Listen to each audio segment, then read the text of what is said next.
सांगमाने कुनी बाबा स्कूल आसिकी कि सुंदर खेलुंट देखु कंढे मानक सजेक खेलुंट।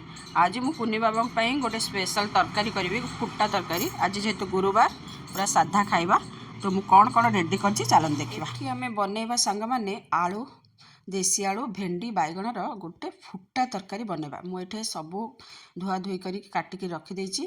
प्रथमे भेंडी बैगण को टिके भाजीदबा, टिके माने सोरष तेल देकर ताकू भाजीदबा। आउ हल्का टिके लुण पकेबा, ना भल लगे टेस्ट टिके खराब लगे से मुझे लुण देदेली। तापर लुण देके जस्ट माने बेसी भाजी हेनी, टिके गोटे घोड़ाणी ताको भाजिकी बाहर करदेली। देखंतु भाजिकी बाहर कलापर से कड़ाई रे आमे पकेदबा आलू देसी आलू। एटा पूरा हेल्थ पाई बहुत बढ़िया, माने बेसी तेल मसला किछि भी नहीं। मो सांगे सांगे आलू देसी आलू पकईकरी पानी देदेली। आ बेसी पानी दबानी, माने जेतिकी सिझिबो से हिसाब रे आलू देसी आलू से हिसाब रे पानी, अधिक पानी देले से टिके पाणचिया लागिबो। आ पानीटा फुटिगला परे मो लुण हलदी पकईदेली।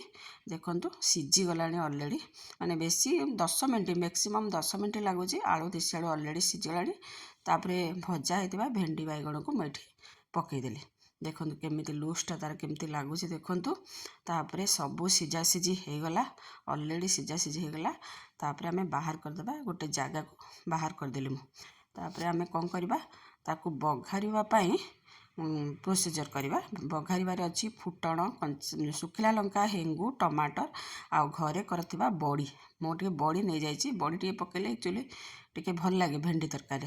से तेल पकईकरी फुटण सुखिला लंका पकईदेली, बड़ी पकईदेली, टमाटर पकईदेली।